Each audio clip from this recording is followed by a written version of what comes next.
This is a video on Lon Humphrey knives.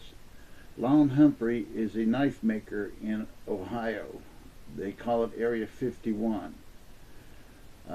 Lon's been in making knives since he was 13 years old. He started with a coal forge, and he's been working underneath people like L.T. Wright,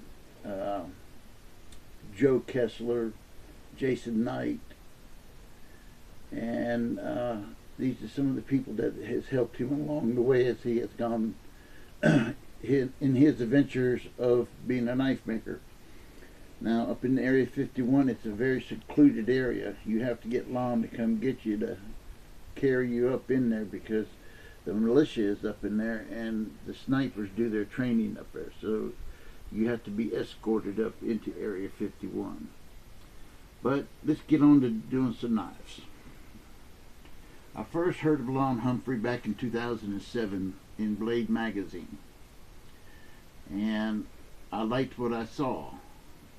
He had a video, and I checked out his videos. You can go onto YouTube and you can see his videos that he has out there. Some of his earlier ones was really interesting, and that's what actually got me to start talking with Lon Humphrey. I tried to get him to make me a couple custom knives, and it went on for about 2 or 3 years, back and forth talking, and finally I met him at the Blade Show in Atlanta, Georgia, and this is where I got my first piece from. This here is a buoy that has Damascus. It has a tempered blade, tempered lines going up through. His guard is that of an anvil with the curly maple handle, and this was his sheath. This was one of the first ones that he done that I was able to get a hold of.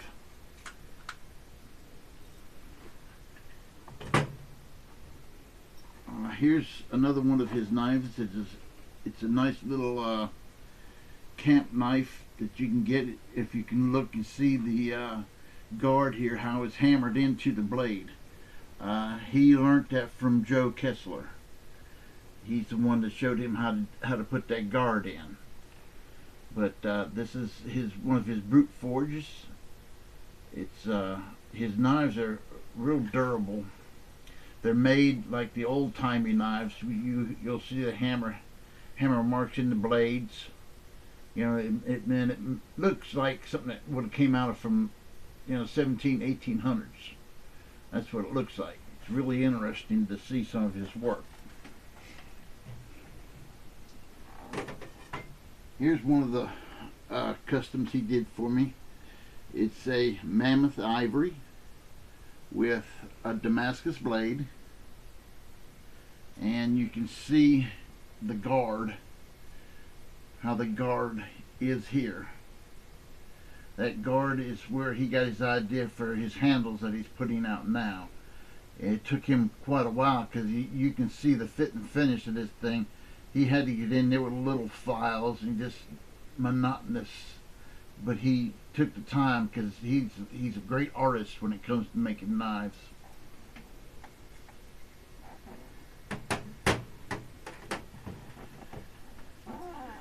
Here's another one that he did. It's the guard's made of Damascus. It's a ladder pattern, Damascus. That's twisted, and it's got a 14-karat gold pen with a stag handle, and you can see how the Damascus came out from the end of the handle. It's a really nice little touch. A lot of these knives are one of a kind, which the first 3 I've showed you already are one of a kinds, except for the brute forge. Now, this here is like this here is kind of like the muley. It's kind of the miniature version of the muley.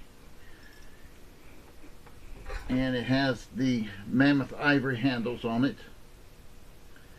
and it's a full tang. all the way through. This is another muley with mammoth ivory. And you can see he's got his guard hammered in his guard. This muley's a large muley.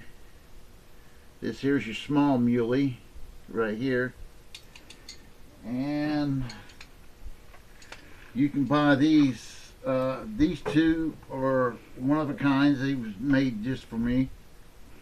You can get his regular muley like this here, the medium muley. You can see the difference in the size there. You got a small, medium, and a large, as you can see. And these muleys are ideal for skinning deer. Ideal for skinning. It has been said that a man, he went out and he skinned 2 deers before he even had to refine the edge of Lon's knife. The next up is going to be the Scout. This is the Scout. It's got a nice little tamper line in it. He's got his hammer marks in it.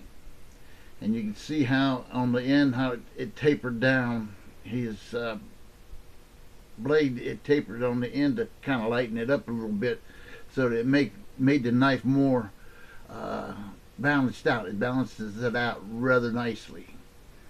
And it's the next one is a Kephart with a California Buckeye burl wood. How this here came to be was there was a man that went through the West back in the 1800s, and this is the knife that he carried, was a Kephart. So Lon, of course, went and patented that knife after that. So his Kepharts that are out there are historically correct.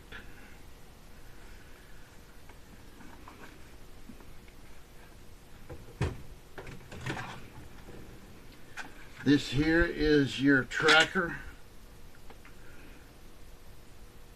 He made just a few of these, and you can see he's done the guard, the hammered in guard with the maple handle, but that's his tracker.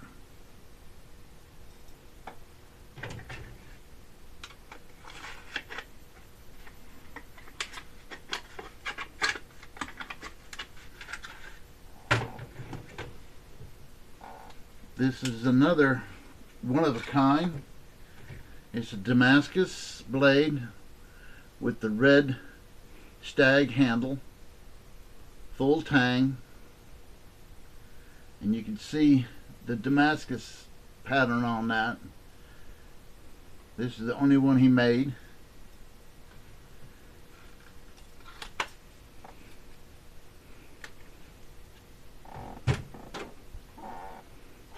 This is a knife that I like to carry my EDC, because it's got the guard there that I like with the curly maple on it, but it's a real small, it's kind of like a Perry knife, and it's got a real nice point on the end of it, so it really makes good for getting in and doing real close work.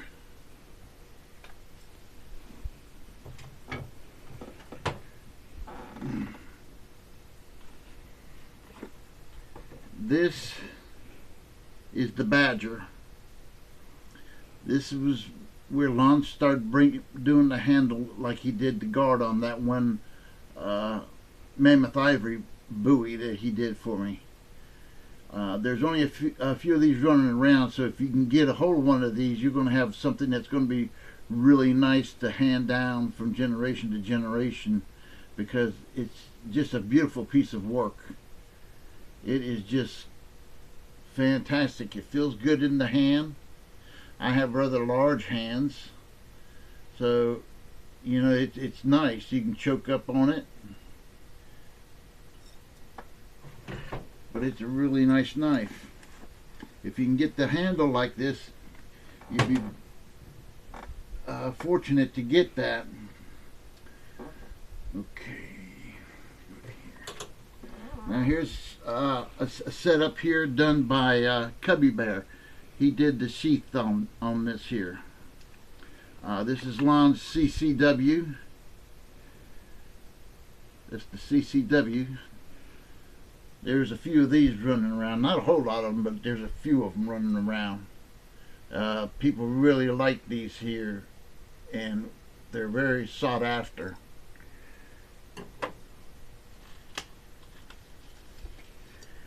And you got a Death Wind. This is Lon's Death Wind. And you can see how he got that thing. I mean, it's just balanced out real nice. So, I mean, it's very quick in the hand. But you can see how the sheath is made. It's got the fire starter on it. It's the brown leather.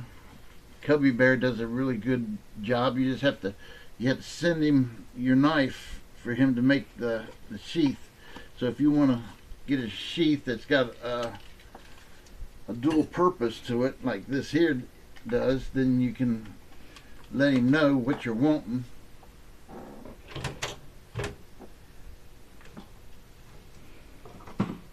Now this is another sheath that was made by Cubby Bear.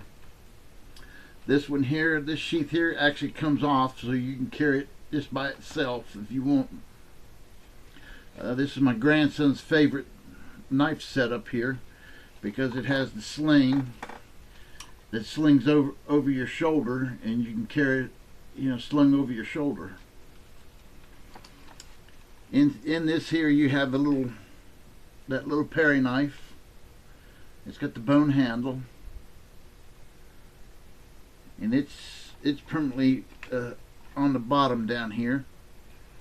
This here is one of Lon's knives that one of his earlier knives.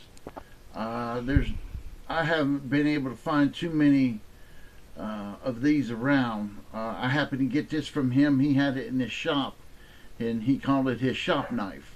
And I asked him, I said, I sure would like to have that. That's a nice piece right there. So, of course, he sold it to me. And now this one here. It's kind of like a machete, but you'll see how long that blade is. The blade is 15 3/4 inch. This thing is a machete. It's what it is. It's one of the only ones I've seen him make. He was getting ready to make something similar to this here not too long ago, but I don't know if he actually finished that or not. But I took this out and did some chopping with that thing, and it really chopped it. It was fast. Oh man, it was just quick in the hand. Get that in there. Cubby Bear did the sheath on that, and he also did the sheath on this one here. You know, it's got the shoulder harness to it. And this here it's his Outlaw. Basically, it's a copy of his competition cutting knife. And you can see, I don't know if you're going to be able to see, but it's called Outlaw. There were 3 of these made. I got one of them, and there's 2 others out there, plus his competition knife. And you can see how thick that steel is. It is just super thick. It's about a 3/8 inch thick. And I tell you what, if you're dressing out deer or anything, that there right there is your little meat cleaver right there. That's your cleaver.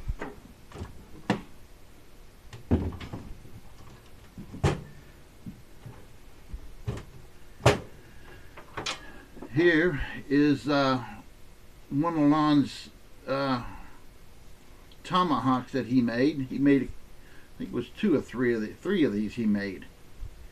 He made 3 of these, but they were different styles. I remember one had a spike on it, but I made the sheath, and you can see how that sheath goes down, and I tie it inside. You know, I tie that thing down good and tight, so that way when you put it on your belt, it's not going to go nowhere, and you got a fire starter with it.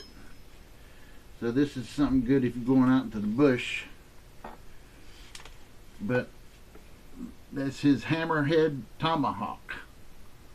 There's the spike head tomahawk running around, and there was another one. There were 3 of them, I remember. There were three tomahawks, and I got a hold of one. It's hard to get Lon to do special things because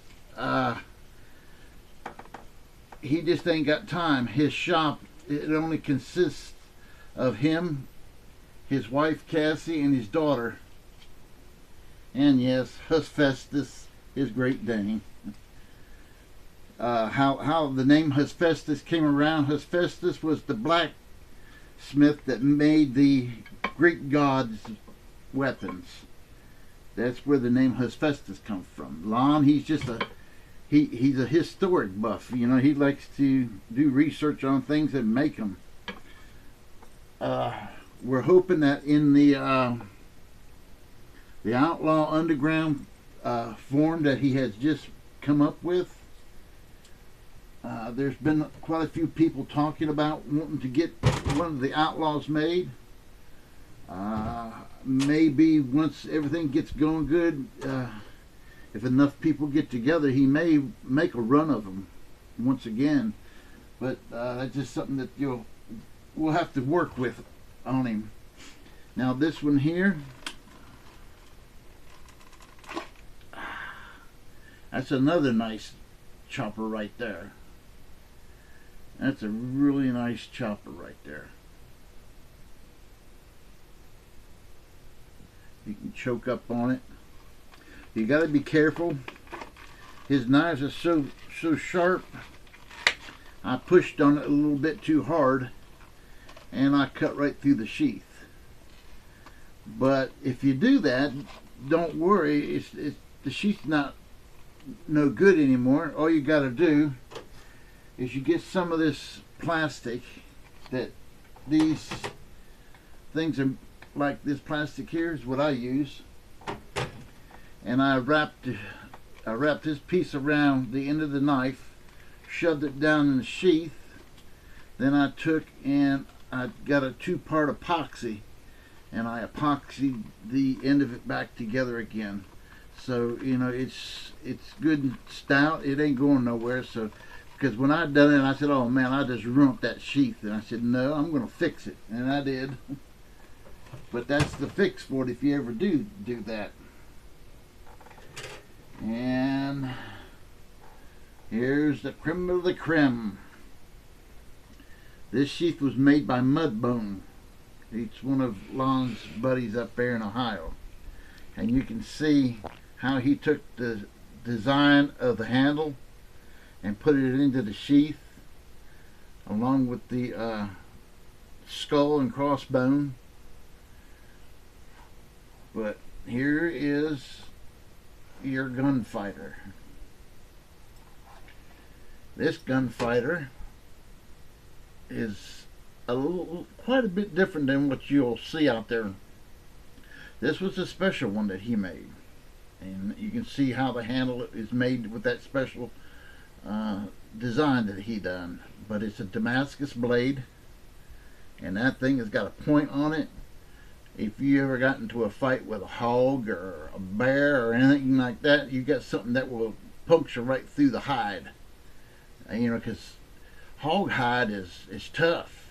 It's real tough. This thing here would go right on through with no problem. But this here is the gunfighter. Lon told me, he says, "I got something you're going to really like." And when he sent me the pictures of it, I said, "Yeah, Yeah, that's mine right there. And again, you know, it's one of a kind. It's hard to get Lon to do special runs. A lot of times, if you go to the different shows that he goes to, he makes special knives just for different shows that he goes to. So if he's going to a show and you know he's going to a show, find out where it is, and you can pick up a special one of a kind from him that way. That's how I've gotten a lot of my one of a kinds from him. Let's see, out of the 22 knives that I have, there's 1, 2, 3, 4, 5, 6, 7, 8, 9, 10, 11, 12 of the knives are one of a kind. So that is my little video on Lon Humphrey knives. I hope you enjoy the video, and get in touch with Lon on the Outlaw Underground on the forum, or Facebook. You can catch him on Facebook, Brute Forge on Facebook. But that's the end of the video. Have a good day.